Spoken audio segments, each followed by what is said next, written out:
gols do Guilherme Estrela, do Leandrinho, do próprio JP, que entrou no segundo tempo, encheu o pé o Leandrinho para marcar o 3-1 e no finalzinho o David fez o 4-1. A vitória foi justa, de um time que brigou demais o tempo inteiro para ser melhor, contra uma equipe que foi, de novo, pouco intensa em campo. São Paulo já havia sido pouco intenso contra o Cuiabá no meio de semana, foi hoje de novo também, a gente viu o gol do Juan no lado. E contra o Corinthians também. Deu o jogo de maneira merecida para o Vasco da Gama, do técnico interino, Rafael Paiva. Rafael Paiva, será que continua? No próximo jogo é possível, né? O nome mais forte ainda é o Ramon Dias, que pode voltar ao Vasco. Aquela coisa, né? Foi a SAF que o demitiu, agora com o Pedrinho no comando, o clube associativo, pode trazê-lo de volta por já conhecer os jogadores. Agora ganha pontos, né? Até desafinei. O Rafael Paiva ganha pontos com essa goleada, soube jogar com os garotos. O Estrela é impressionante, né? Estreando com o gol no final do primeiro tempo. Achei que você fosse falar, que estrela! Mas tem, né? Teve estrela, que ia ser tão óbvio, mas é boa, né? Não dá pra resistir, né? E ele entrou numa fogueira danada, né? O primeiro jogo dele como titular no time profissional. Tanto e a noção tão grande da fogueira que ele entrou e da importância desse momento pro clube de Vasco da Gama, que a hora que o Estrela marca o seu belíssimo gol, o gol da virada do Vasco, ele chora no gramado. É um menino, ele sente a importância daquele momento. Na segunda etapa, ele cai fisicamente, ele cansa, e aí o Rafael coloca o JP, que havia sido titular no último jogo, né, contra o Juventude, no último jogo do Álvaro Pacheco, né, no comando do Vasco. O JP foi titular, dessa vez foi o Estrela, e no segundo tempo o JP veio para o lugar dele. É curioso como o Vasco teve a resposta no jogo de hoje vinda das suas origens, né? A base do Vasco construiu essa grande, não só, né, mas ajudou a construir, a pavimentar essa grande virada do Vasco sobre o São Paulo. Quer dizer, então, que o Vasco tem que usar a base demais e esse é o caminho para salvar o ano? Não quer dizer isso. Mas quer dizer que os meninos são capazes de ajudar de alguma forma, em alguns momentos. Hoje, eles foram fundamentais. 2 dos 4 gols foram marcados pelos meninos. O segundo gol com o Guilherme Estrela e o terceiro gol com o Leandrinho. Pois é, e quanto que o poder de marcação no meio de campo, realmente ali, tinha o Hugo Moura marcando o Lucas Moura, né? Os primos. Família Moura. Família Moura atuante no jogo. O quanto que essa força o Vasco não mostrava e mostrou nesse jogo em São Januário contra o São Paulo. O quanto isso foi decisivo para o jogo? Inclusive anular o Lucas Moura, que é uma peça fundamental do São Paulo. Isso aconteceu. O Lucas não jogou. Eram 2 volantes, né? O Hugo Moura e o Matheus Carvalho, o Matheus Cocão. Especialmente o Hugo Moura pegando mais individualmente o Lucas, mas o Matheus também fechando o setor. E essa foi uma troca que o Rafael fez para o jogo de hoje. A gente via nas últimas... Força também, né? O Galdames vinha como titular nas últimas rodadas. Ele tem qualidade para jogar, mas não mantinha a pegada. O Vasco era um time muito frágil defensivamente, permitia bastante. Hoje não. Assim, em dado momento, no instante do gol do São Paulo e nos minutos que sucederam o gol do André Silva, não na marcação, na hora que o time estava posicionado, mas na hora que o Vasco tentava agredir e perdia essa bola, a chamada transição defensiva, as costas dos volantes, do Hugo Moura e do Matheus, ficaram bastante largas, né, entre as costas dos volantes e a linha defensiva, onde o São Paulo teve espaço para atacar.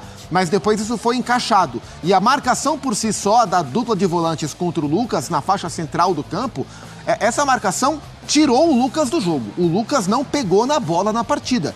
E é um São Paulo que já estava sem o Luciano, sequer no banco de reservas, que é uma fonte de criação que o São Paulo tem, de pensar um pouco o jogo. O Lucas, que é o grande articulador, né, embora não seja um meia pensador, mas ele ajuda muito a articular o São Paulo.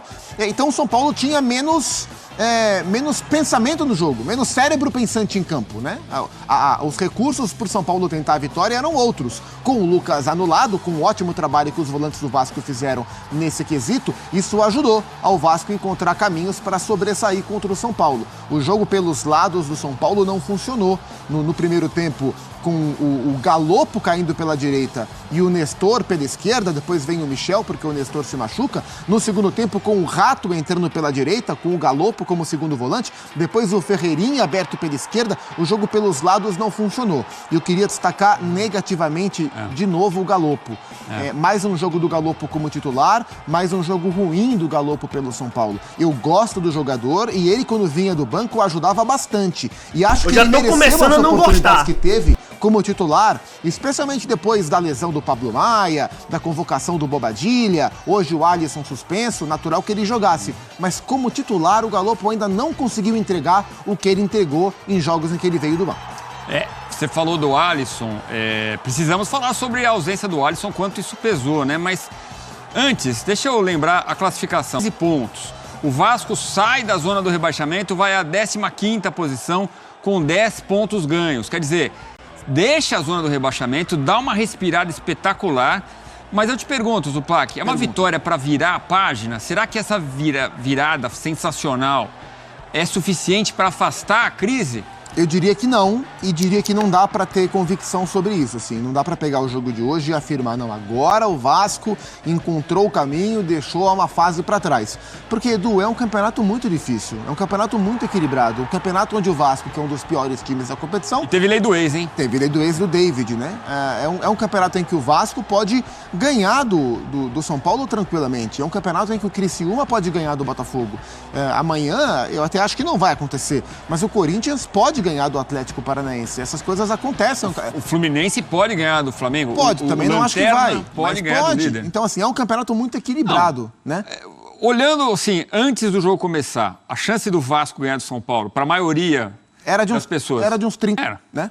Como o Fluminense, talvez seja por aí. E o Vasco não só ganhou, como o Vasco impôs uma derrota dura ao São Paulo, com um placar que foi condizente, se não da parte técnica do jogo, mas na questão da intensidade, da aplicação, da execução da estratégia. Isso foi fundamental? Isso foi determinação? Fundamental. Para mim, a intensidade que o Vasco jogou, a força que o Vasco imprimiu no jogo o tempo inteiro, foi fundamental para o Vasco conseguir superar as suas próprias limitações, porque é evidente que elas existem, elas existiram durante o jogo, mas o Vasco encontrou o caminho através da sua intensidade dentro de campo. E quando a gente fala em intensidade, é o quê? É botar velocidade, é botar ritmo, é botar pressão na posse de bola do adversário, é tentar executar as suas funções com muita força, né? E o Vasco fez isso o tempo inteiro. O Vasco brigou demais e conseguiu executar o seu jogo contra o São Paulo, que não conseguiu. Não é suficiente para a gente cravar que isso vai tirar o Vasco desta situação. Mas é uma vitória muito importante, inclusive para dar tranquilidade para a diretoria escolher o novo técnico com calma, né? Dá para deixar o Rafael Paiva um pouco mais. Se tivesse perdido, haveria um desespero muito maior. Olha, precisamos de um técnico para a segunda. A vitória dá um pouco de calma para que essa decisão, que é importante que seja tomada de maneira rápida, seja tomada de maneira certa, né? De maneira racional. E a vitória de hoje dá um pouco mais, né, de tranquilidade para o Pedrinho tomar a decisão. Próximo jogo, Arena Fonte Nova, quarta-feira. O São Paulo recebe o Criciúma. Vamos lá para São Januário, contato com o repórter Cícero Melo. Alô, Cícero, conta tudo pra gente. Era pouca gente em campo, pouco torcedor. Mas quem foi saiu feliz da vida, hein, Cícero? Boa noite. Boa noite a você, ao Zupac, ao Fã de Esportes, especialmente torcedor Cruz Maltino. Dia de festa aqui em São Januário, como você disse, um público muito pequeno, um dos menores dos últimos jogos do Vasco.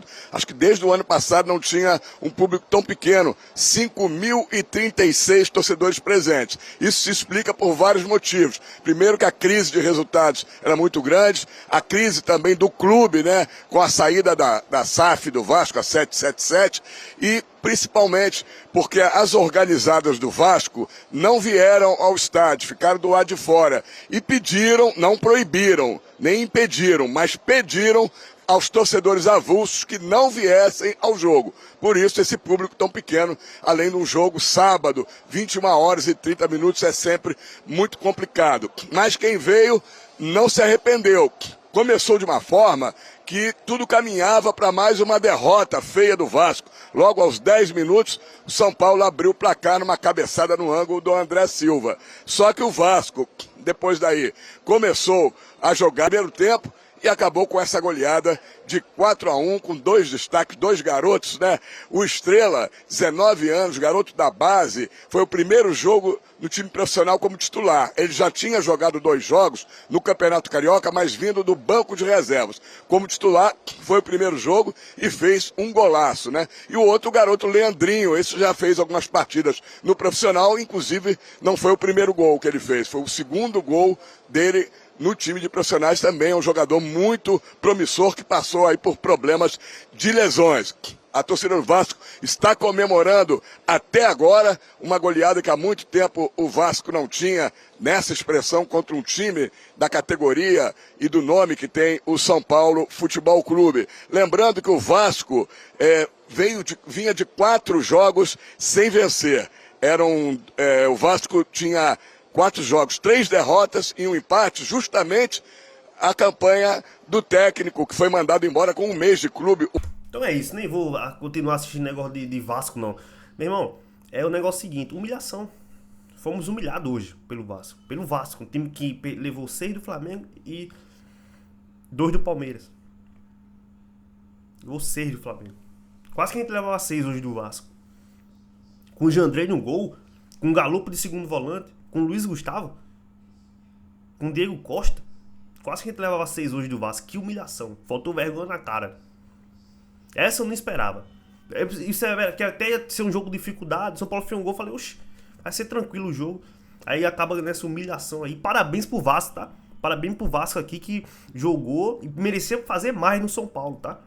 Mas muito mais no São Paulo. Jogou, não perdeu uma dividida pro São Paulo, mostrou raça, respeitou o seu torcedor.